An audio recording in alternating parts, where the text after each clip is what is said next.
अवधूत चिंतन श्री गुरुदेव दत्त. नमो दत्त नमो दत्त नमो दत्त. दत्तदेसी हो. दत्त गुजवानी यूट्यूब चॅनलच्या माध्यमातून दत्तदेसी योगेश दाबडी पीठ आपल्या सोबत आहे आणि आपण या ठिकाणी श्रवण करताय गोरक्ष किमयागारी नावाचा ग्रंथ. आणि या ग्रंथाच्या माध्यमातून आपण नवनाथांचं चरित्र पाहत आहोत आणि 15वा भाग गोरक्ष किमयागारी प्रवाह नावाच्या ग्रंथाचा गाठी भेटी गोरक्ष कानिफा अशा प्रकारचं त्याचं नाव आहे. आणि हे नाव सुद्धा तेवढं सार्थ आहे, कारण की आपल्याला या नावावरूनच कळलं असेल की आपल्याला या भागामध्ये नेमकं पाहायचंय तरी काय.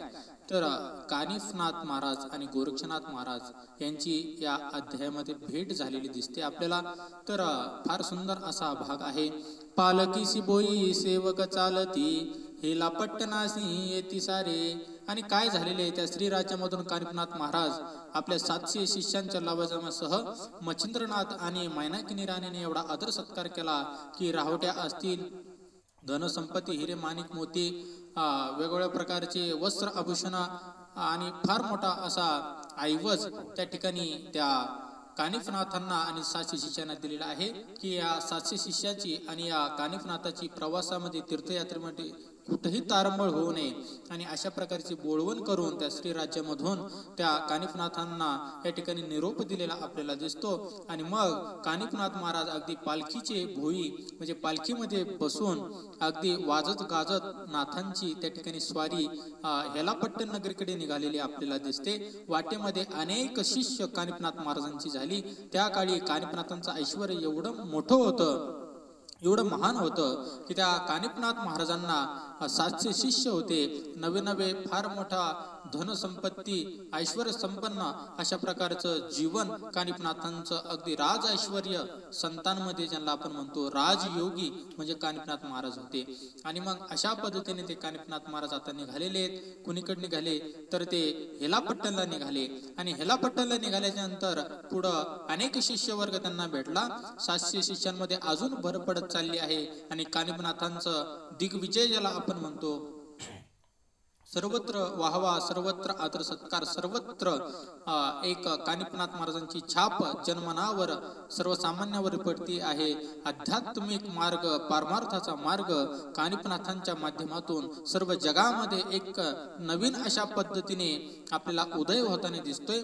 आणि अशा पद्धतीने पुढे जगन्नाथाहुनी गोरक्षी येती उभयो भेटती नातुपंती. आणि वाटेमध्ये प्रवासामध्ये अनेक ठिकाणी मुक्काम तर मुक्काम करत असताना 700 शिष्यांचा लवजमा आणि फार मोठा ऐश्वर्य संपन्नता. आणि कानिफनाथ महाराज आता हेलापट्टण या दिशेने निघालेले आहेत. एका अरण्यामध्ये ते मुक्कामी थांबलेले आहेत. आणि त्या ठिकाणी गोष्ट अशी घडते की जगन्नाथपुरीवरून जे काही गोरक्षनाथ महाराज आहेत ना, तर ते गोरक्षनाथ महाराज जगन्नाथ महाराजांचं दर्शन घेऊन जगन्नाथपुरीवरून त्या हेलापट्टणच्या त्या सीमारेषेवरून त्या अरण्याच्या मार्गे भ्रमंती करत करत तीर्थयात्रा करत करत निघालेले असतात.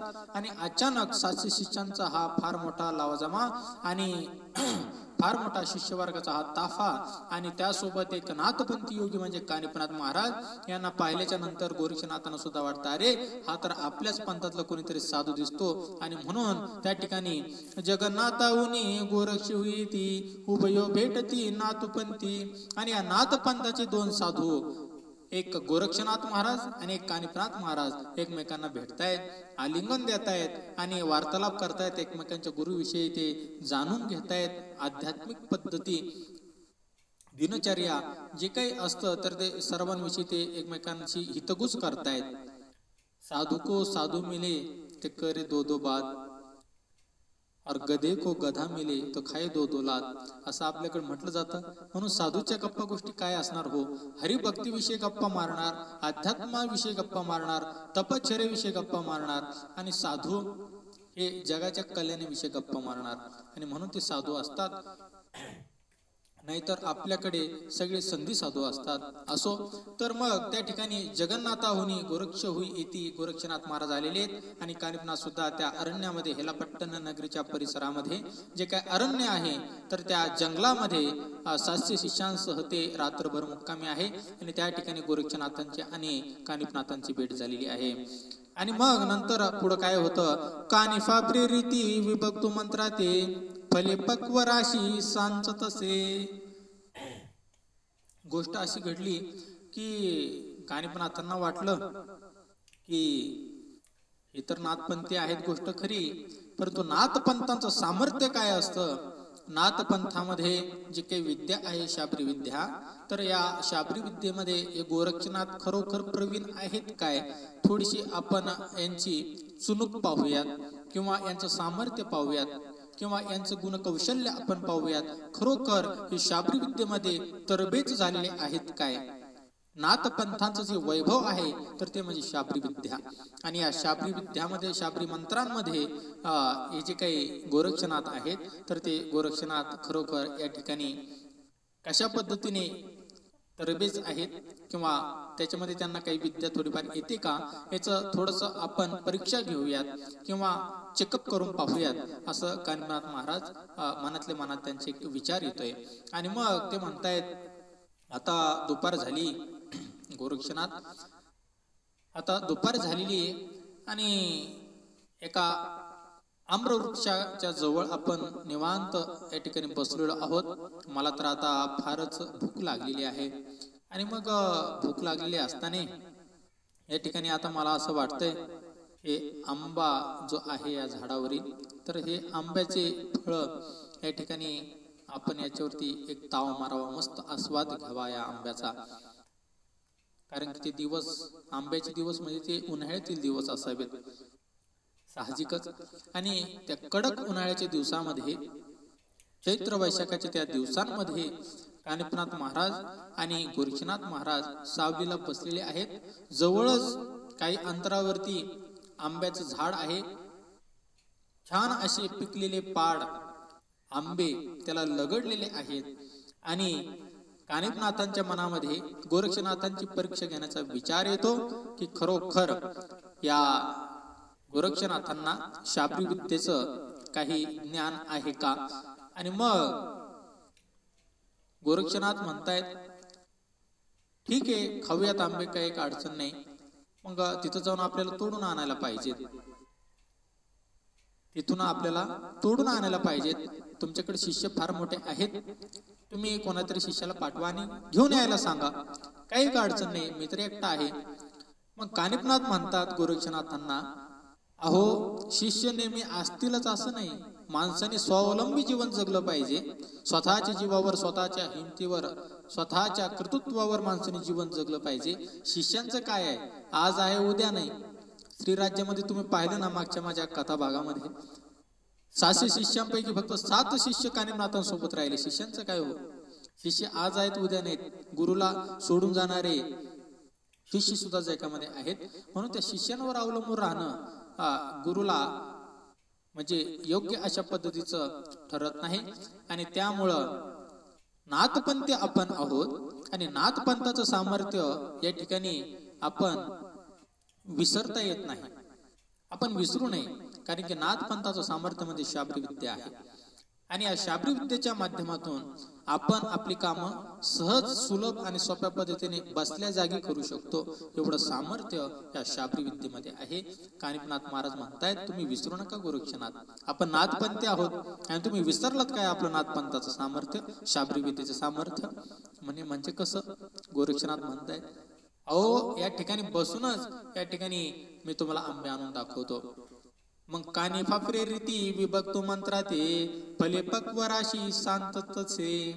आणि काय झालं, कानिफनाथांनी विभक्त अस्त्र जे आहे तर ते चिमूटभर भस्म घेतलं, विभक्त अस्त्राचा तो मंत्र म्हटला आणि असा तो फुंकारला. आणि फुंकारल्याच्या नंतर त्या आंब्याच्या दिशेने फुंकारल्याच्या नंतर ती सगळी आंबे जे आहेत झाडावरची, तर ती बदा बदा बदा अशी आंब्याच्या झाडाखाली गळून पडली.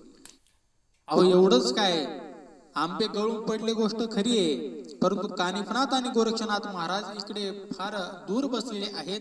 आंब्याचं झाड दुसरीकडे आहे, अंतरावरती आहे. बऱ्याचशा अशा अंतरावरती ते आंबे खाली असे गळून पडलेले आहेत आंब्याच्या झाडाखाली. आणि मग दत्तदेसी हो, ते अलीकड तर आले पाहिजेत, आपल्या जवळ तर आले पाहिजे. मग कानिफनाथांनी काय केलं, आकर्षण अस्त्र त्या ठिकाणी त्या खाली गळून पडलेल्या आंब्यावरती योजिलेलं आहे. आणि मग कानिफनाथाने ते जे काही आकर्षण अस्त्र योजल्याच्या नंतर ते जे काही गळून पडलेली जी आंबे होती झाडाच्या बुंध्याला, तर ती सर्वच्या सर्व आंबे कानिफनाथ आणि गोरक्षनाथ ज्या ठिकाणी ज्या सावलीला बसलेले होते, तर त्या ठिकाणी सगळे असे बदाबदा येऊन पडले. गोरक्षनाथ म्हटले, कमालच केली म्हणे कानिफनाथ, तुम्ही फारच कमाल केली. नाथ पंथामध्ये तुम्ही तर फारच मोठं अगदी शाब्री विद्येमध्ये प्रवीण दिसता, तुम्ही फारच तरबेज दिसता आणि फारच तुम्ही तपश्चर्या केलेली दिसती. अहो काय तुम्ही ते झाडाचे आंबे खाली पाडलेच काय विभक्तास्त्र मंत्राने, आकर्षण मंत्राने. एवढा मोठा ढीग माझ्या पुढे तुम्ही त्या आंब्यांचा केला. या ठिकाणी वर्णन असं आहे दत्तदेसी हो, भले पक्व राशी, पिकलेल्या फळांची रास म्हणजे फार मोठा ढीग अशा प्रकारे त्या ठिकाणी समोर उभा आहे, समोर साचलेला आहे. सांचच असे असं म्हटलेले, साचलेला आहे आणि इतका मोठा ढीग माझ्या पुढे तुम्ही त्या पिकलेल्या आंब्याच्या फळांचा लावलेला आहे. कानिफनाथ, खरंच तुम्ही तर आज कमालच केली. फार मोठी नाथपंथाची शाब्री विद्येची एक महत्वाची जी काही प्रौढी आहे किंवा मोठेपणा आहे, तर तो माझ्या पुढे तुम्ही आज दाखवून दिलात. मला फार आनंद झाला. त्यानंतर गोरक्षनाथ होते, ते गोरक्षनाथांना सुद्धा वाटलं, अरे हा कानिफा मला जर एवढं ज्ञान दाखवत असला तर माझ्या गुरुने काय मला कच्चेत ठेवलं होय, मी पण याला काहीतरी दाखवतो. आणि मग प्रौढी देखून या गोरक्षनास आहे, थाटू मिरवितो अमृतांचे. आणि मग काय झालं, जे काही गोरक्षनाथ महाराज आहेत ना, गोरक्षनाथ महाराज म्हणतात, अहो तुम्ही जरी नाथपंथी असले ना कानिफनाथ महाराज, अहो मी सुद्धा पकड्या या ठिकाणी नाथपंथीचे, मी पण बहादर नाथपंथीचे, मी पण काही कमी समजू नका. मी सुद्धा तुम्हाला त्या झाडावरची फळे तुम्ही जसं आणून दाखवली तशी मी पण आणून दाखवतो. कोण म्हटलं असं? गोरक्षनाथ महाराज म्हटले. आणि गोरक्षनाथाने सुद्धा फळे आणून दिली. पुन्हा कानिफनाथ म्हणतायत, परंतु दोघांमध्ये अशा प्रकारची अगदी रस्तिखेच आपण म्हणूयात, चढाओढ आपण म्हणूयात, अशा पद्धतीने चालली.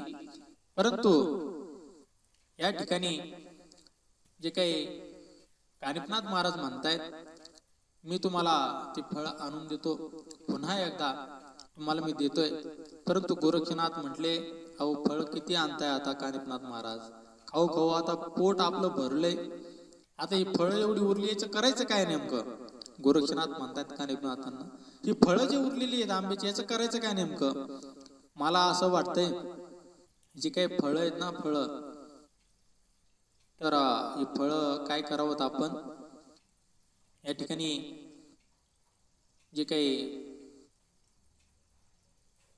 आंब्याचं झाड आहे, तर त्या आंब्याच्या झाडाला पुन्हा चिटकून द्यावी. काय करावं? चिटकून द्यावं. आणि मग त्या ठिकाणी जे काही कानिफनाथ महाराज आहेत त्यांना आकर्षण विद्या येत होती, विभक्त अस्त्र त्यांच्याकडे होतं, विभक्त मंत्र त्यांच्याकडे होता. परंतु संजीवनी नावाचं जे काही मंत्र आहे, जी काही शक्ती आहे, तर ती कानिफनाथांकडे नव्हती. त्यांच्या गुरुने त्यांना शिकवली नव्हती. आणि ते म्हटले, हे कसं शक्य हो, हे कसं शक्य? या ठिकाणी संजीवनी मंत्र किंवा तो जे काही आंब्याचं जे काही फळ आहे ते पुन्हा झाडाला चिटकायचे फार कठीण गोष्ट आहे. आणि मग असं म्हटल्याच्या नंतर गोरक्षनाथ म्हणतायत, अरे काय तुम्ही बढाया मारताय, नाथ पंथाच्या ठिकाणी तुम्ही बढाया मारताय, फार मोठा अशा पद्धतीने सांगताय नाथपंथ असं तसा, आणि मी ही विद्या ती विद्या शिकलो. अरे तुम्हाला जर संजीवनी विद्या येत नसली तर काय तुम्ही नाथपंथामध्ये तपश्चर्या केली, काय तुम्ही शाब्री विद्या शिकली? आणि असं म्हटल्याच्या नंतर प्रौढी देखून या गोरक्षणस आहे, थाटू मिरवितो अमृतांचे. अमृत म्हणजे संजीवनी मंत्र. आणि मग ते म्हणे, एका मिनिटामध्ये मी तुम्हाला या ठिकाणी जे काही आंब्याची फळं आहेत तर ते त्या झाडावरती चिटकून दाखवतो. त्यांनी संजीवनी मंत्र टाकला गोरक्षनाथांनी, आणि गोरक्षनाथांनी संजीवनी मंत्र टाकल्याच्या नंतर जे काय आंब्याची जी काही फळं होती तर ती अशी सगळी उचलली गेली आणि आपोआप त्या झाडाला जाऊन पुन्हा जशी होती तशी चिटकून गेली. ही शाबरी विद्येचं सामर्थ्य गोरक्षनाथांनी दाखवलं. आणि मग म्हटले, अहो आपण नाथपंथी आहेत कानिफनाथ महाराज, थोडं जरा डोक्यामध्ये ठेवा, थोडासा जरा काहीतरी विचार करा तुम्ही. अहो नाथपंथांना काय अशक्य आहे जगामध्ये? आपण साक्षात ब्रह्मदेव सुद्धा तयार करू शकतो, ब्रह्मदेव. मग कानिफनाथ महाराजांना संताप आला. म्हणजे काय ब्रह्मदेवाच्या गप्पा मारताय तुम्ही? काय ब्रह्मदेवाच्या गप्पा मारताय तुम्ही? काय मोठेपणा सांगताय तुम्ही? आणि काय गुरुचं महत्व, काय गुरुचं मंत्र, काय मेरी भक्ती गुरु की शक्ती, स्फुर मंत्र ईश्वर वाचा, काय हे महत्व सांगताय तुम्ही? अहो तुमचा गुरु कुठे ते आधी सांगा मला. म्हटलं काय झालं माझ्या गुरुला? माझ्या गुरुबद्दल जर बोललास तर खबरदार. गोरक्षनाथ म्हणतायत, कारण गोरक्षनाथ कट्टर गुरुभक्त आणि कानिफनाथ महाराज सुद्धा कट्टर गुरुभक्त, आणि नाथपंथी सगळेच कट्टर गुरुभक्त असतात. आपल्या गुरुविषयी अजिबात ते एक शब्द सुद्धा ऐकू शकत नाही. स्वतःविषयी काही बोला, ऐकून घेऊ, पण आमच्या गुरुविषयी जर तुम्ही बोलत असाल तर कुठलाही शिष्य, कुठलाही नाथ या ठिकाणी ऐकून घ्यायला तयार नसतो. गुरुवरती निष्ठा असते, श्रद्धा असते, पूर्ण जीवभाव ओवाळून ते गुरुवरती टाकत असतात. आणि म्हणून या ठिकाणी प्रसंग असा आहे, कानिफनाथ महाराज म्हणतात, अरे काय गोरक्षनाथ महाराज तुम्ही सांगायला लागले मला? काय झालं? काय तुमचे गुरु, काय तुमचे गुरुमंत्र, काय तुमचे गुरु कुठे सध्यात काही तपास आहे का म्हणे तुम्हाला? म्हणे तपास आणि आम्हाला गुरुदेवांचा नाही ना म्हणे, त्यांना शोधतो मी. अहो म्हणे स्त्री राज्यामध्ये रतिसुखामध्ये एका बाईच्या नादामध्ये ते अडकले आणि किती वर्ष झालेत तपास नाही, त्यांना एखादा मुलगा पण झालाय. आणि त्या ठिकाणी त्या बाईच्या नादामध्ये अडकून त्या मारुतीचं ऐकून त्या स्त्री राज्यामध्ये मस्तपैकी सुखविलास संभोग करतायत. आणि तुम्ही तिकडं गुरूंचं महिमान सांगताय, आमचा गुरु असा ना आमचा गुरु तसा. गोरक्षनाथ सुद्धा म्हटले, कानिफा तू जास्त बोलतोय बर का माझ्या गुरुविषयी. तुझा गुरु काय करतो तुला माहितीये का? काय करतो माझा गुरु?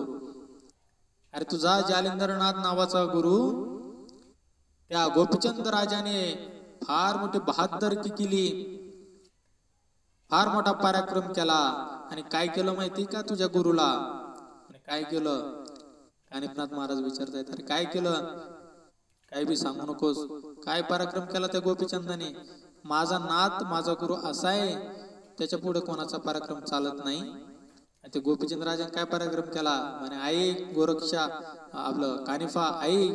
गोरक्षनाथ सांगतायत कानिफनाथांना, कानिफा आई, अरे तुझ्या गुरुला काय केलं? एक खड्डा खांदला म्हणे त्या गोपीचंदाने, आणि त्या खड्ड्यामध्ये ढकलून दिलं, वरून घोडीची लीद टाकली, आणि त्या घोडीच्या विष्टेमध्ये, घोड्याच्या त्या लिदीमध्ये त्या ठिकाणी तुझा गुरु पुरून टाकला रे, पुरून टाकला. 10 वर्ष झाले घोड्याच्या लिदीमध्ये तुझा गुरु त्या ठिकाणी त्या खड्ड्यामध्ये आहे, त्याला वर सुद्धा कोणी आजपर्यंत काढलं नाही. ही अवस्था तुझ्या गुरुची. आणि मग त्या दोघांना कळालं आपले गुरु नेमके कुठे आहेत. दोघांनाही कळालं आपले गुरु कुठे आहेत. आणि म्हणून त्यांच्यामध्ये जी काही रस्तिकीच लागली होती किंवा चढाओढ लागली होती नाथपंथाविषयी, स्वसामर्थ्याविषयी, एकमेकांमध्ये जे काही चढाओढीने ते बोलत होते, एकमेकाला एक प्रकारचं ते डिवचत होते, तर त्याच माध्यमातून ती संतापलेली दोन्ही पण गोरक्षनाथ आणि कानिफनाथ, मच्छिंद्रनाथांचे शिष्य गोरक्षनाथ, जालिंदरनाथांचे शिष्य कानिफनाथ. आणि त्या ठिकाणी ते म्हटले जाऊ द्या, आपलं गुरुचा शोध लागला हे महत्वाचं, आपलं भांडणाचं राहू द्या, थोडं नाथपंथाच्या सामर्थ्याविषयी जी काही आपली चर्चा चालू आहे, वादविवाद जो चालू आहे तो थोडासा बाजूला ठेवूयात. बरं झालं कानिफा तुम्ही मला भेटलात, माझ्या गुरुचा, माझ्या मच्छिंद्रनाथाचा शोध मला लागला. कानिफनाथ म्हणले, महाराज बरं झालं तुम्ही भेटलात गोरक्षनाथ, तुम्ही मला भेटलात म्हणून माझ्या गुरुचा मला शोध लागला. आणि मग काय झालं? सामर्थ्य उभये जीविदाविले मिठी परस्परे होय क्षणी. एकमेकांना त्यांनी सामर्थ्य दाखवलं आपल्या नाथ विद्येचं, परंतु नाथ विद्येच्या माध्यमातून थोडा वादविवादाचा प्रसंग त्या ठिकाणी निर्माण झाला. ज्ञानी माणसं कधी एकत्र फिरू नये.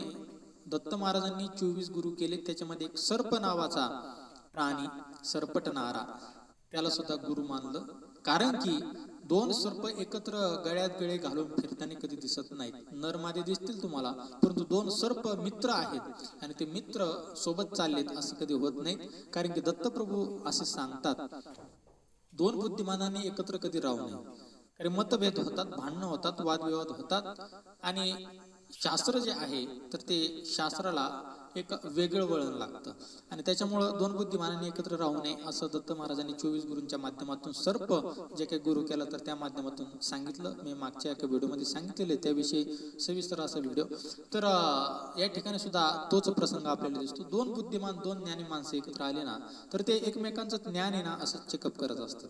मला काय येतं, तुला काय येतं, तुला काय येतं, मला काय येतं. गुरुचरित्रावर जर आम्ही बोलायला गेलो तर गुरुचरित्रामध्ये फार सखोल असा विषय आलेला आपल्याला दिसतो. तुला काय विद्या येते, मला काय येते. तर श्री गुरु म्हटले कोणालाच काही येत नाही बाबा, आपलं शांत राहा, वादविवाद करू नका. तर त्या दोन ब्राह्मणांना जी सजा दिली श्री गुरूंनी तर तो अध्याय आपण गुरुचरित्रामध्ये वाचू शकता. तर गोरक्षकिमेगारी ग्रंथामध्ये सुद्धा या ठिकाणी दोन विद्वान एकत्र आलेले आहेत, दोन नाथपंथी एकत्र आलेले आहेत आणि त्यांच्यामध्ये अशा प्रकारचा वादविवाद झालेला आहे. परंतु वाद जरी झाला असला तरी वादे तत्व बोध हा हे आपलं शास्त्र सांगतं. वाद केल्याच्या नंतर तिथून काहीतरी बोध हा निष्फळ म्हणजे कुठलाही वाद निष्फळ नसतो, तर त्या वादामधून काही ना काहीतरी बोध हा निष्पन्न होत असतो. वाद हा निष्फळ नसतो तर त्यातून बोध हा निष्पन्न होत असतो आणि म्हणून वाद करणं सुद्धा चांगलंय, परंतु त्यातून बोध घेणं हे महत्वाचं. नाहीतर आपण नुसते भांडत राहतो, त्याने माझा बांध कोरला आणि याने माझा बांध कोरला. तर अशा पद्धतीचे भांडणं हे निष्फळ भांडण आहेत, त्यातून एक कोणाला काही बोध प्राप्त होत नाही. परंतु शास्त्रवाद ज्याला आपण म्हणतो तर त्यातून बोध प्राप्त झाल्याशिवाय राहत नाही आणि म्हणून वादी तत्वबोध हा असं म्हटले. तत्वज्ञान वादांमधून दोन बुद्धिमान जर भांडले तर त्या वादामधून तत्वज्ञान निर्माण होत असतं आणि म्हणून या ठिकाणी या दोघांना सुद्धा आनंद झाला की आपले गुरु आपल्याला भेटलेले, त्यांचं ठाव ठिकाणा, त्यांचा तपास आपल्याला लागलेला आहे आणि म्हणून सामर्थ्य उभये जे विदावेले मिठी परस्परे होय क्षणी. आणि अशा पद्धतीने दोघांनी एकमेकांना सामर्थ्य दाखवलं, परंतु सामर्थ्यामध्ये वादविवाद निर्माण झाला. कोणाचं सामर्थ्य मोठं, कोणाचं लहान, कोणाला काय येतं, कोणाला काय विद्या कळते, याच्यावरून वाद झाला. परंतु वादावादामध्ये गुरूंची हेटाळणी झाली. गोष्ट खरी, एकमेकांच्या गुरुविषयी ते काही बाई बोलले, अनादरयुक्त बोलले, गोष्ट खरी, परंतु त्याच बोलण्यामधून गुरूंचा शोध लागला. फार मोठं निष्पन्न झालेले, फार मोठा त्यांना एक तपास लागलेला आणि म्हणून ते एकमेकांना मिठीत मारतायत, परस्परांवरती प्रेम जतवतायत आणि अशा पद्धतीने वृत्तांते आदेशे गोष्टी परस्परा निश्चिती मार्गाची तैशी झाली. आणि अशा पद्धतीने त्यांनी एकमेकांचा वृत्तांत जाणून घेतला, एकमेकांचा समाचार घेतला. आदेश म्हटले, आदेश अलख निरंजन आदेश आपण जे म्हणतो ना, तर आपण जसं नमो दत्त म्हणतो, गुरुदेव दत्त म्हणतो, श्री स्वामी समर्थ एकमेकांना वंदन करण्यासाठी सनातपंथी एकमेकांना आदेश म्हणतात. आदेश आणि एकमेकांना त्यांनी आदेश केला, एकमेकांच्या गोष्टी एकमेकांना सांगितल्या आणि त्यांनी आपला मार्ग आता निश्चित केलेला आहे, निश्चित केलेला आहे. आपल्याला आता जायचंय कुठं नेमकं आणि त्या पद्धतीने आता चालायला लागलेले. स्त्रियांच्या गावासी गोरक्षाने जावे गोपीचंदा प्रती कानिफाने. आणि असं ठरवलं, अरे बाबा आता नाथपंथ आणि आपले गुरूंचा शोध आपल्याला या ठिकाणी लागलेला आहे. आपले गुरु नेमके कुठे आहेत आणि म्हणून या ठिकाणी जे काही मच्छिंद्रनाथ आहेत तर ते स्त्री राज्यामध्ये रती क्रीडेमध्ये त्या मैनाकिनीच्या नादामध्ये मायाजाळामध्ये फसलेले आहेत, त्यांना बाहेर काढणं अत्यंत गरजेचं आहे. आणि इकडे कानिफा म्हणतायत, अरे गोपीचंद राजाने माझ्या गुरुला या ठिकाणी त्या घोड्याच्या लिंदीमध्ये 10 वर्ष झाले त्या खड्ड्यामध्ये पुरून टाकलेला आहे, तर त्याला बाहेर काढण्यासाठी मला आता जायलाच हवं. आणि म्हणून दोन्ही नाथांचे जे काही दिशा आहेत त्या आता ठरलेले आहेत, कुणी कुठं जायचं. आणि म्हणून स्त्रियांच्या गावासी गोरक्षाने जावे, गोरक्षनाथांनी आता श्री राज्याकडे जायचं आहे. आणि गोपीचंदाप्रती कानिफाने, गोपीचंद राजाचं जे काही नगर आहे हेलापट्टण, तर त्या हेलापट्टणच्या दिशेने कानिफनाथांनी जायचं आहे. आणि अशा पद्धतीने कानिफनाथ महाराज गोपीचंदाच्या त्या नगराकडे निघालेले आहेत. आणि मग गोपीचंद राजा आणि कानिपनाथ यांच्यात भेट झाली का, कशी झाली, काय झालं, नेमकं काय झालं पुढं हे आपल्याला पाहायचंय. पण पुढील भागामध्ये अवधूत चिंतन. श्री गुरुदेव दत्त. नमो दत्त.